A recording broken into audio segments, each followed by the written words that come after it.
Buenas noches. Silvano, el subteniente que ayer, al defenderse de un asalto en la Merced, mató a uno de los asaltantes e hirió de gravedad a otro, quedó en libertad esta tarde. El Ministerio Público determinó que actuó en legítima defensa al dispararle a esos dos jóvenes. Por cierto, vamos a ver las contradicciones que se han dado en este caso entre la Procuraduría y la Policía de la Ciudad de México. Silvano, el subteniente, está libre, como lo pidió, por cierto, mucha gente en redes sociales usando esta imagen de nuestro noticiero de anoche. El usuario de Twitter, Ignacio Díaz, escribió: es increíble, dos ladrones intentaron robar al militar retirado, este se resistió y abrió fuego contra ellos, uno murió, en fin, los familiares de los criminales reclaman venganza. Bueno, ahí está ese Twitter y el señor está en libertad. Tendremos esa historia y además, como lo hizo Felipe Calderón en 2006, Andrés Manuel López Obrador cerrará su campaña presidencial en el Estadio Azteca. Ricardo Anaya asegura que hay un pacto del presidente Peña Nieto con López Obrador. Es bastante evidente que López Obrador decidió pactar, por eso, como ustedes lo saben, lo ha dicho él de manera expresa, ya los perdonó, dice que no los va a perseguir. Los estudiantes de la Ibero, que ayer fueron muy amables con Anaya, hoy no lo fueron tanto con Mikel Arreola.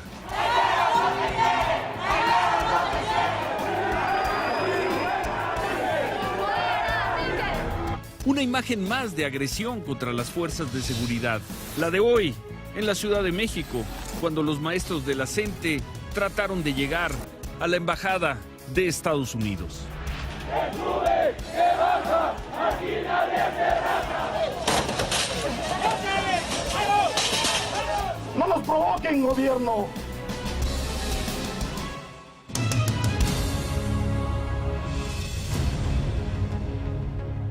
Anoche presentamos la historia del asalto que sufrió el subteniente retirado del Ejército, Silvano Rangel, un señor de 56 años en la Merced, y cómo se defendió, disparó contra los agresores y mató a uno.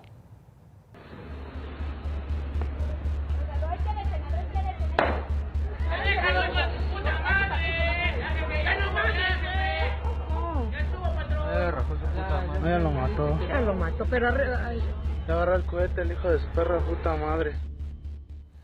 Hoy el subteniente Rangel fue liberado alrededor de las 8 de la noche. El Ministerio Público determinó que actuó en legítima defensa al disparar contra los asaltantes para protegerse, para proteger su integridad, su vida. La Procuraduría de la Ciudad de México informó también que el otro asaltante, identificado como Carlos Daniel Velázquez, de 20 años, sigue hospitalizado y se informó que tenía antecedentes penales por robo en 2014, mientras que el comerciante que resultó lesionado por una bala perdida ya fue dado de alta.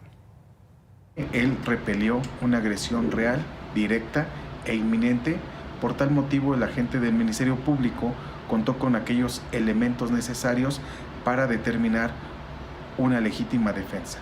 Con esos dictámenes acredita la misma y ha decretado la libertad de esta persona. Pero antes de ser liberado, el subteniente Rangel vivió una experiencia, toda una experiencia. La Procuraduría de Justicia de la Ciudad de México nos confirmó que el militar sí estuvo en el hospital de Balbuena, lo que generó un altercado con los familiares de los asaltantes. Hoy en la mañana, los propios funcionarios de la Procuraduría nos habían dicho que era falso que hubiera estado en este hospital, pero después tuvieron que retroceder y reconocer que sí estuvo en ese hospital ayer. El subteniente retirado del Ejército, Silvano Rangel Pacheco, sí fue llevado al mismo hospital que sus dos agresores después de sufrir un intento de asalto en la colonia Miscalco, donde el militar disparó contra los asaltantes y mató a uno de ellos. Imagen Noticias tuvo acceso al registro del militar en el Hospital Balbuena. El subteniente fue ingresado ayer sin que ningún familiar lo acompañara y salió horas después.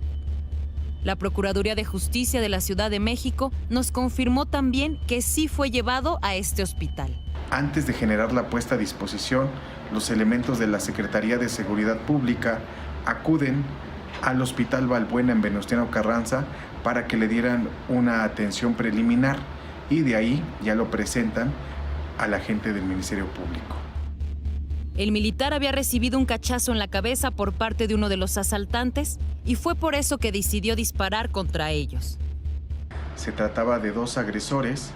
Uno de ellos impone un movimiento corporal de sometimiento a la víctima de 56 años, en específico una llave china, con el cual caen al piso, empieza un forcejeo y, derivado de ello, el otro agresor le da un cachazo a la altura de la cabeza. El cómplice de esta persona le refiere "chíngatelo", por lo que la víctima alcanza con su mano derecha su arma de cargo y le genera un disparo para repeler de esa manera la agresión de la cual era víctima por parte de 2 personas. Al hospital llegaron los familiares de Williams Esteves, quienes intentaron impedir el traslado del militar al Ministerio Público de la Delegación Cuauhtémoc.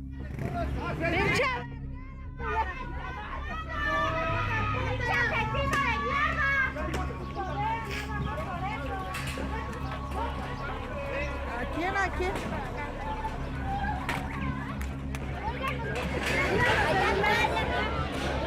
¡Le están pegando! ¡Tómale foto! ¡Tómale foto! ¡Tómale foto!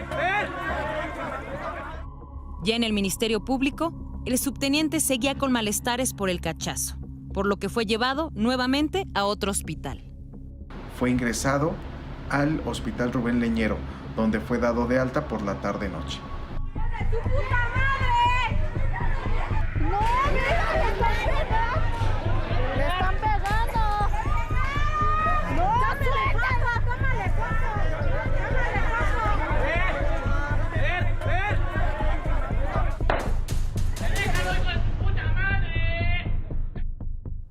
El subteniente Silvano está libre. En redes sociales, como veíamos al inicio del programa, varios usuarios pidieron la libertad del teniente con el hashtag Todos somos Silvano. Lo llamaron héroe y exigieron su libertad inmediata. Incluso hicieron llamados a la CNDH para que no intercediera por los ladrones y usaron la imagen que presentamos anoche aquí en este programa.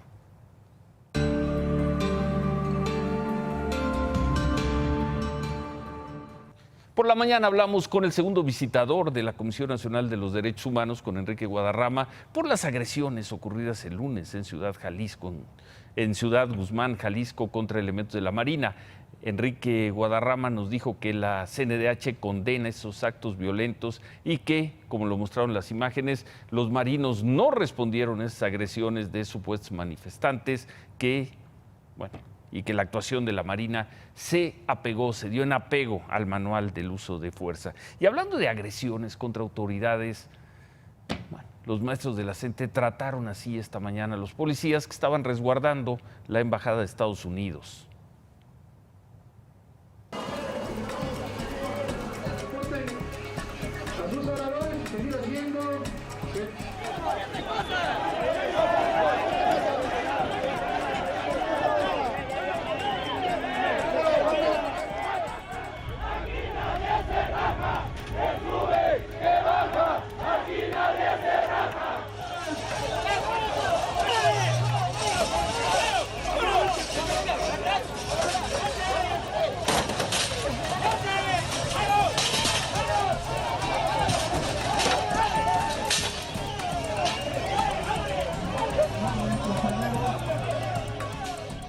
De poder prenderle a esta pradera, que si bien es cierto por encima, por las lluvias iniciales, empezó a mojarse, pero entendamos todos que más abajo hay sequedad y que con un cerillo nada más se puede prender. No nos provoquen, gobierno, no nos provoquen. Somos nosotros gente del pueblo y nos asiste la razón. Lo único que te pedimos es que aperturen la mesa de diálogo. ¿Por qué no lo hacen? No nos provoquen, gobierno, y de nueva cuenta vemos una y otra vez cómo se lanzan con todo a golpear a la policía, y la policía como puede se defiende con sus escudos. Policía desarmada, hoy policía de la Ciudad de México. Por Twitter, uno de los voceros de la campaña de José Antonio Meade, Javier Lozano, escribió: ¿qué chingaos tiene que hacer la CENTE manifestándose y agrediendo a policías en la Embajada de Estados Unidos. Y él mismo se respondió, nada, pero sí son los aliados de López Obrador. El 25 de mayo en Querétaro fue asesinado, lo recordarán, el director del Instituto Médica Fértil, el doctor Rafael Sánchez Usabiaga. Hoy, 12 días después, la Fiscalía de Querétaro informó que detuvo a 3 de los supuestos responsables. Uno de ellos era el contador de la clínica, identificado como el autor intelectual del crimen. La Fiscalía dijo que el doctor Sánchez Usabiaga había detectado malos manejos en las finanzas de la clínica, se lo reclamó al contador y le dijo que le iba a mandar a hacer una auditoría. Debido a esto, según la autoridad, el contador contrató a 2 personas y mataron al doctor. En lo que va del año, el robo al transporte de carga en las carreteras aumentó 50% comparada con el mismo periodo del año pasado. Son cifras de la Asociación Nacional del Transporte Privado, principalmente los robos en rutas como la México-Puebla, Veracruz y en el Estado de México, donde los robos aumentaron hasta 120%. Las mercancías más robadas son electrodomésticos, materiales de construcción y alimentos. La semana pasada le informamos sobre las denuncias que había en Nuevo Laredo por la supuesta desaparición de 28 personas en las cuales estarían relacionados elementos de la Marina. La respuesta de las autoridades federales llegó de inmediato y atrajo 20 de esos casos. Hoy familiares y autoridades se reunieron con representantes del Alto Comisionado de las Naciones Unidas para Derechos Humanos. Era uno de los compromisos del gobierno federal. Los familiares pidieron además ingresar a las instalaciones de la Marina para ahí buscar a los desaparecidos.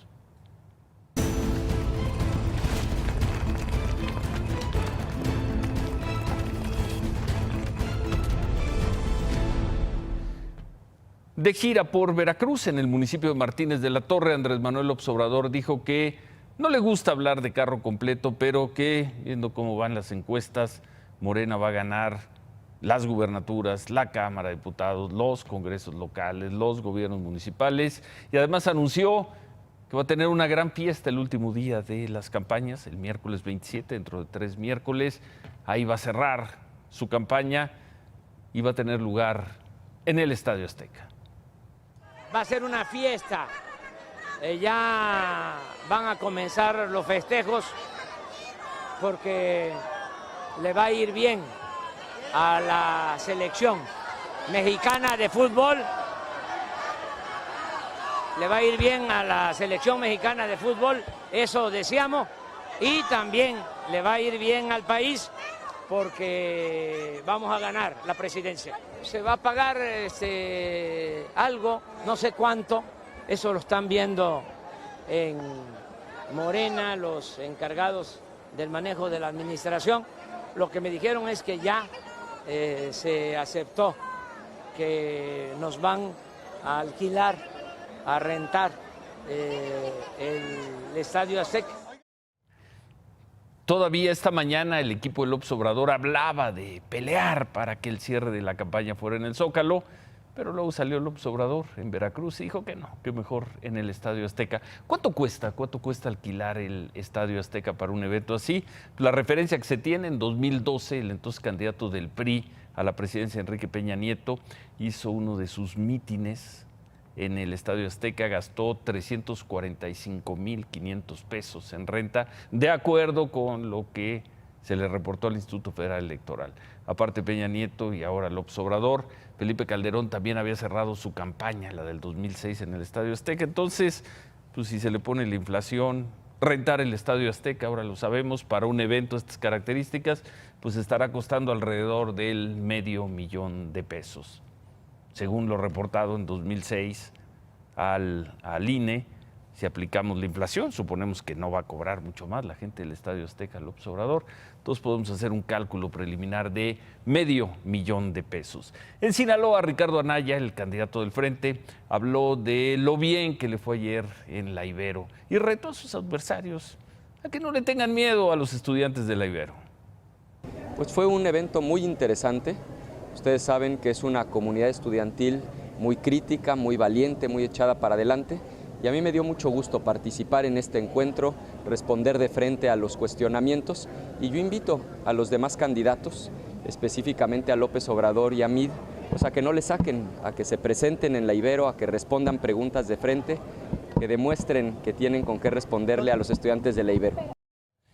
López Obrador ya dijo que no va y José Antonio Meade lleva 10 días diciendo que lo está pensando, que está buscando un lugar en su agenda para ir a la Ibero. Mañana va el Bronco y hoy fueron los candidatos a la jefatura de gobierno de la Ciudad de México. Uno por uno, los 7 presentó su propuesta y respondió a las preguntas de los estudiantes. Alejandra Barrales, la candidata del Frente, rechazó que esté en tercer lugar en las encuestas y le dijo esto a los estudiantes refiriéndose a su adversario del PRI. ¿Se están durmiendo? Para traerles a Miquel. ¿Sí? Si se están durmiendo se los traigo para que despierten y ya después hablamos. Bueno, y es que pues lo último que pasó con Miquel fue que se durmieran los estudiantes de la Ibero. No se durmieron con Miquel Arriola.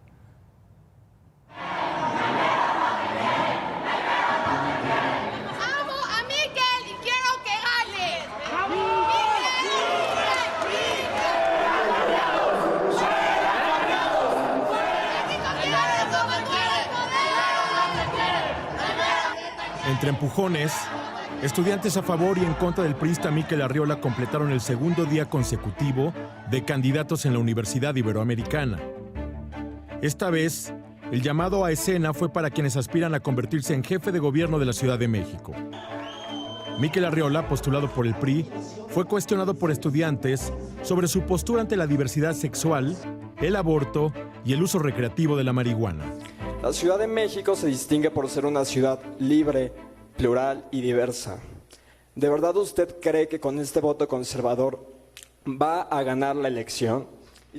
Primero, yo quiero subrayar de manera tajante que no soy ningún intolerante y no soy ningún homofóbico. Eso yo lo he sostenido. Pero la toma de posición no le aseguró al candidato una audiencia convencida. Estudiantes que lo escuchaban decidieron salir del auditorio antes del final del encuentro para manifestarse. Unos a favor y otros en contra. Algunos le reprocharon incluso el que usara una chamarra de la universidad.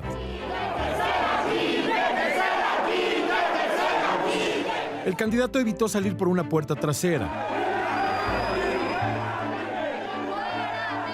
Cruzó un vestíbulo y se dirigió a otro edificio de la universidad todo el tiempo entre gritos y empujones.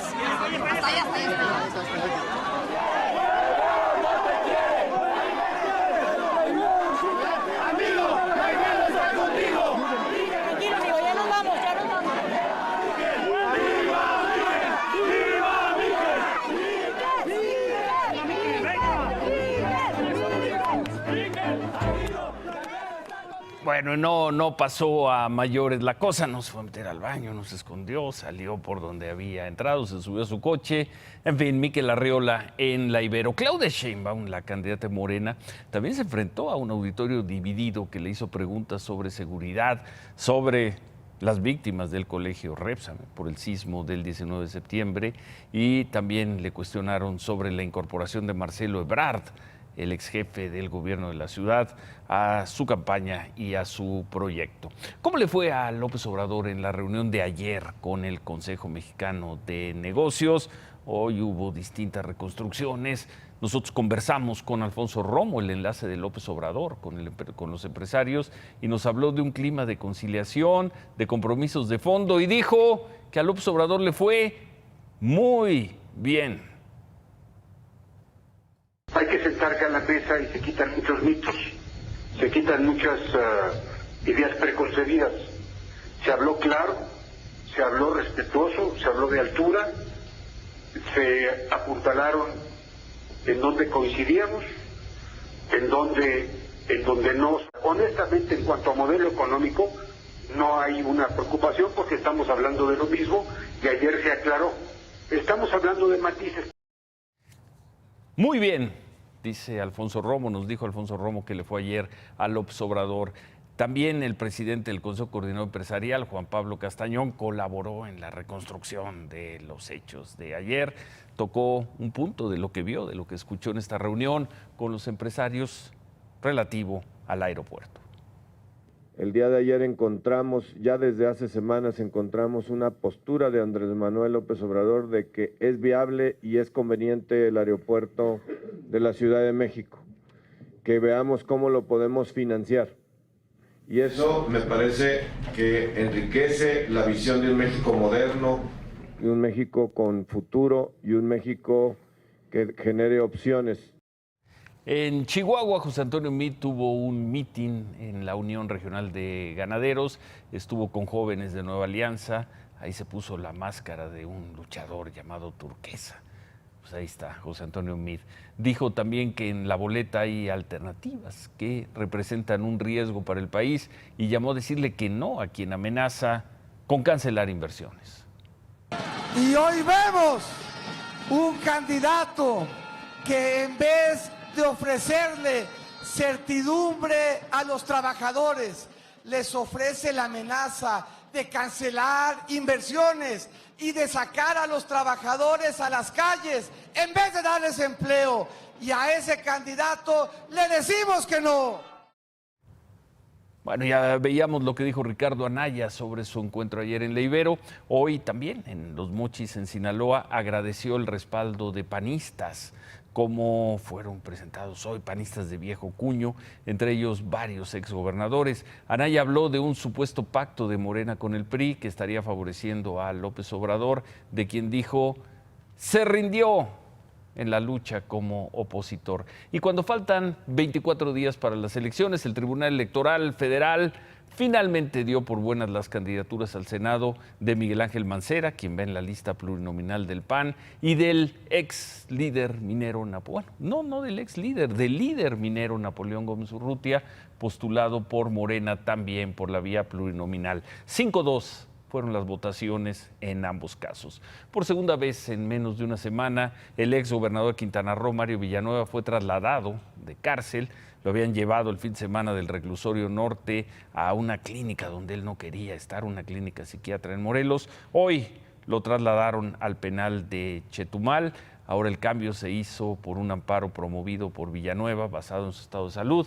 Mario Villanueva padece de una enfermedad crónica en los pulmones y, bueno, pues considera su familia, la gente que lo rodea, considera dentro de la tragedia este traslado a Quintana Roo como una buena noticia. Un juez de Veracruz giró una orden de aprehensión contra el exgobernador Javier Duarte por su supuesta participación en la desaparición forzada de 13 personas que ocurrió en enero de 2016. Es la misma investigación por la que se persigue al ex fiscal del Estado, Luis Ángel Bravo, que está prófugo. Esta nueva orden de aprehensión no puede ejecutarse en este momento porque no fue materia de la extradición, es decir, el gobierno de Guatemala tendría que dar su autorización.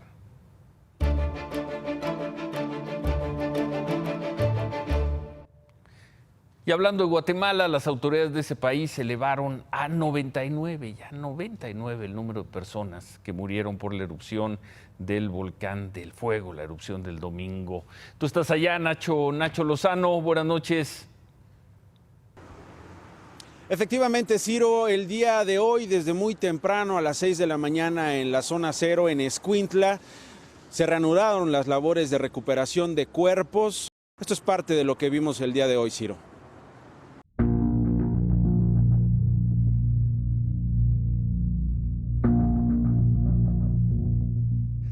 Los Lotes es un cementerio ardiendo. ¿Qué le da fuerza a un hijo que escarba entre piedras hirviendo? Ahí está mi familia, mi mamá y mis hermanos, mis sobrinos. 8 personas tengo ahí. Nos están sacando, pero no vamos a hacer caso. Yo no voy a hacer caso, yo voy a seguir aquí. Yo voy a luchar aquí. Y los voy a encontrar. Muchas gracias, no lo interrumpimos y fuerza. Gracias.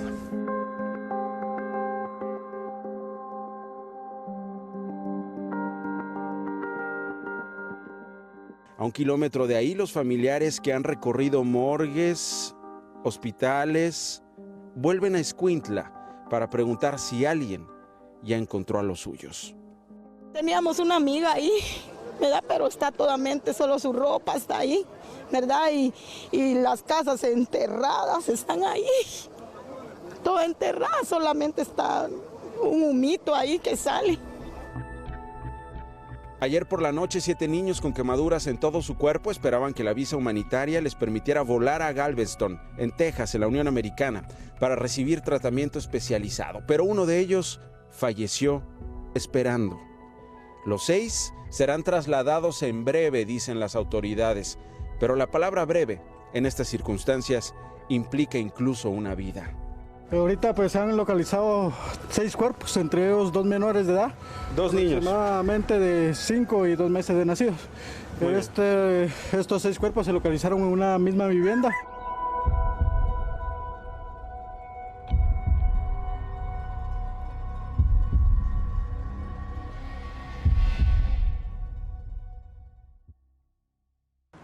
Son 46 las personas que se reportan heridas, están siendo atendidas en varios hospitales, Ciro, de la zona centro y sur de Guatemala. El gobierno mexicano ofreció ayuda al gobierno guatemalteco para recibir algunos de los heridos y ser tratados en hospitales especializados en México. Sin embargo, pues los trámites de visas humanitarias están complicando los traslados. Dicen que hay 192 desaparecidos, y lo digo por el gobierno local y el gobierno federal. Sin embargo, los pobladores aseguran que son más de 300 entre familiares y vecinos los que calculan están desaparecidos, están bajo los escombros. Parte de lo que ocurre desde Guatemala, Ciro.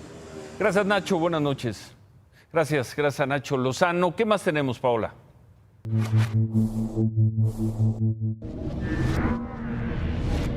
Esta tarde se activó la fase 1 de contingencia ambiental atmosférica por ozono en la zona metropolitana del Valle de México. Por eso, este jueves desde las 5 de la mañana hasta las 10 de la noche no deberán circular los vehículos con holograma de verificación 2, los autos con holograma de verificación 1, terminación de placa de circulación NON. Los autos con placas formadas exclusivamente con letras y sin holograma de verificación. Y todos los vehículos con engomado de color verde, terminación de placa de circulación 1 y 2. Todos los vehículos de servicio particular con placas de circulación del extranjero o de otras entidades federativas que no porten el holograma de verificación 00 o 0 tampoco podrán circular.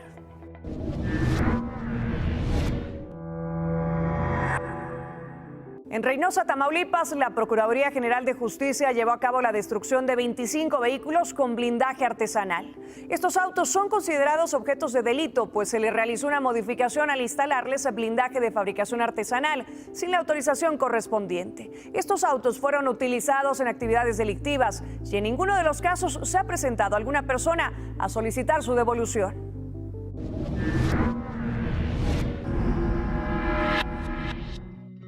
11 hombres fueron arrestados por posesión y distribución de pornografía infantil en Florida, Estados Unidos, entre ellos un empleado de Disney, otro de Lego y un ayudante de los Boy Scouts. Entre los detenidos se encuentran Roger Catley, gerente de proyectos en el departamento de disfraces de Walt Disney World; Ricky Vargas, constructor de Lego en el parque temático Lego Park; Edward Zaborowski, quien participaba como padre voluntario y conductor de una tropa de Boy Scouts de su hijo. Según la policía, los detenidos tenían pornografía de niños que estaban siendo violados y de bebés tan pequeños que usaban pañales, también siendo violados por hombres adultos. Esto, según informó la policía.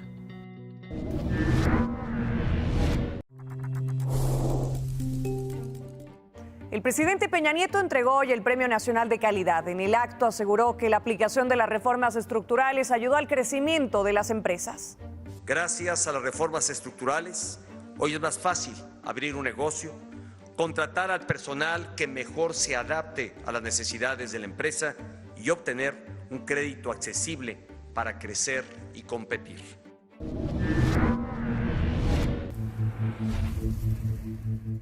El gobernador del Estado de México, Alfredo del Mazo, firmó una reforma a la Ley de los Derechos de Niñas, Niños y Adolescentes. Con esta reforma se reduce el tiempo que dura el proceso de las adopciones al pasar de 36 a 8 meses. Permiso, Ciro. Gracias, Paula. El Departamento de Seguridad de Estados Unidos informó que aumentó el número de inmigrantes detenidos que tratan de cruzar ilegalmente las fronteras de México. En mayo, la patrulla fronteriza detuvo a 40,000 inmigrantes, 3,000 más que en abril. Además, las cifras del último mes también muestran que hubo 26,000 detenciones más, 26,000, si se compara este mayo con el del año pasado. En estos momentos, por $1 hay que pagar 20.33 pesos. Y hay quienes ya están pidiendo, como suele suceder, que intervenga Banco de México, que intervenga la Comisión de Cambios. Durante el último año se ha movido entre 17.44 y 20.50. Ya supérenlo, ya superen eso de defender el peso como un perro. Antes, en la época del populismo, del desarrollo estabilizador y ya muy entrado el siglo pasado, sí era importante defender el peso como un perro al estilo López Portillo, que nos generó un trauma terrible, porque a partir de ahí se fijaba toda la política económica del país. Hoy vivimos una realidad totalmente diferente. Hoy el tipo de cambio es un amortiguador que no determina ni el éxito ni el fracaso de la economía. Hoy más o menos como ayer. Hoy estuvo más o menos como ayer. ¿Qué viene para los próximos días, según Seguirse tú? moviendo igual. Hay que entender algunas cosas que son fundamentales. Uno, sigue sin tener que ver de una manera importante el Tratado de Libre Comercio y su renegociación y la guerra de aranceles. Sigue sin tener que ver de una manera importante las elecciones. Y lo que estamos viendo son movimientos globales. Hay que entender, el peso es la sexta moneda más negociada en el mundo y es un refugio de valor de los mercados emergentes. Así como el dólar lo es para el mundo o como el euro lo es para la Unión Europea, en los mercados emergentes la gente se cubre con pesos mexicanos y esos son los movimientos. ¿No nos preocupamos entonces? No nos preocupamos y dejemos de andar diciendo absurdos que además no funcionarían, como que entre la Comisión de Cambios a defender. Ya, ¿tú no crees que es momento de superar a uno de los tipos más infames, nefastos y malos en la historia de este país? ¿Qué es quién? López Portillo, ya hay que superar a ese tipejo. Mediados del siglo pasado. Por eso, pero la gente sigue creyendo, Ciro, la gente sigue creyendo de una manera equivocada que el nivel de bondad o de maldad de la economía mexicana tiene que ver con el tipo de cambio. Eso es de López Portillo cuando defendía el peso como un perro. Malón el perro, pero lo defendía. Remátala, David. ¿Dónde está la crisis? Crece el consumo privado, crecen las ventas de Walmart. Y en un mundo donde la inversión extranjera directa disminuyó 25%, México crece 2 lugares como atractor de inversión extranjera, de acuerdo con la OCDE. Hacemos una pausa. Al regresar, Marco Fabián y Carlos Salcedo responden al escándalo de la fiesta que tuvo la selección. Además, ¿en qué otro país se agrede así a policías, a marinos, a soldados? ¿En qué otro país se les agrede como en México? Volvemos.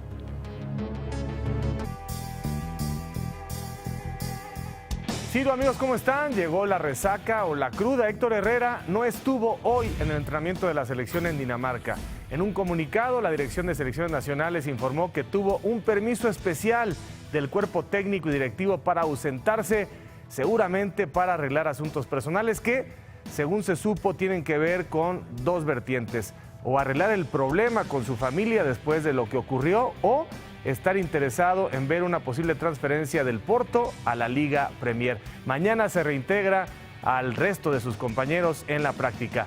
Y Marco Fabián y Carlos Salcedo, involucrados en la supuesta fiesta de despedida del sábado por la noche, respondieron a través de su Instagram sobre el escándalo de la selección. El envidioso inventa el rumor, el chismoso lo difunde y el idiota se lo cree. Así coincidieron estos 2 seleccionados nacionales.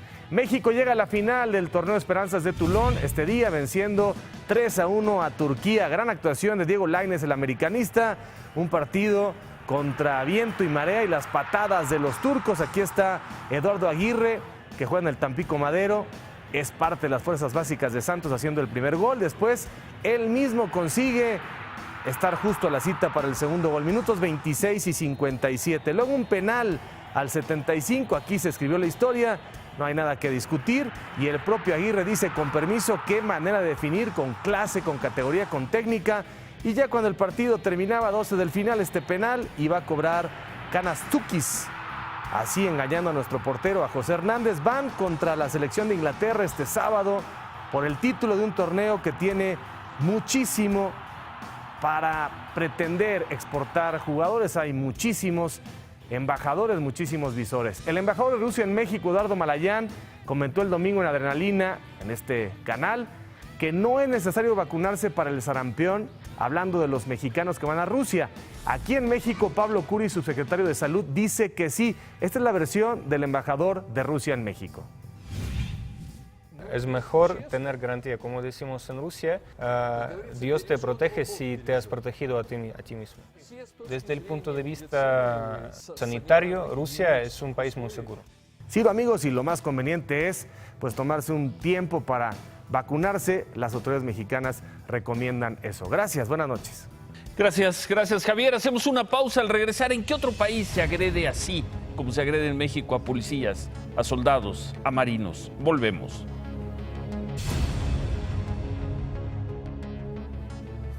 Después de verlo tantas veces, parecería ser un deporte nacional.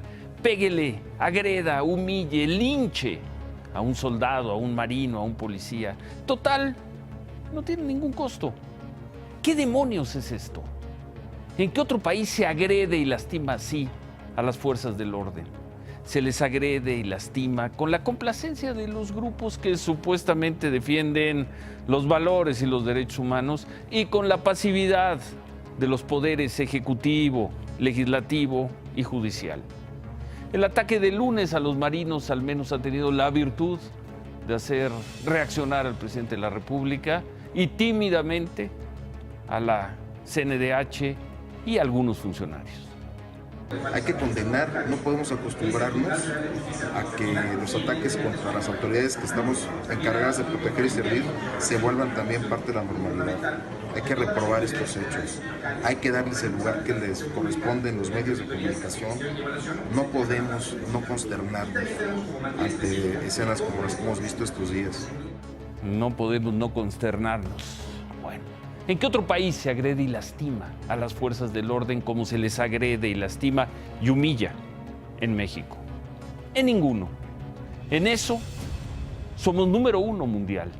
Y da lo mismo que los agresores sean maestros de la CENTE o las bases sociales de un grupo criminal. Somos los campeones del mundo. ¡Qué indignante! A 50 años del 2 de octubre del 68, ¡qué indignante que se agreda así a soldados, a marinos, a policías! Se quedan con ¿Qué importa? Gracias, buenas noches, ánimo.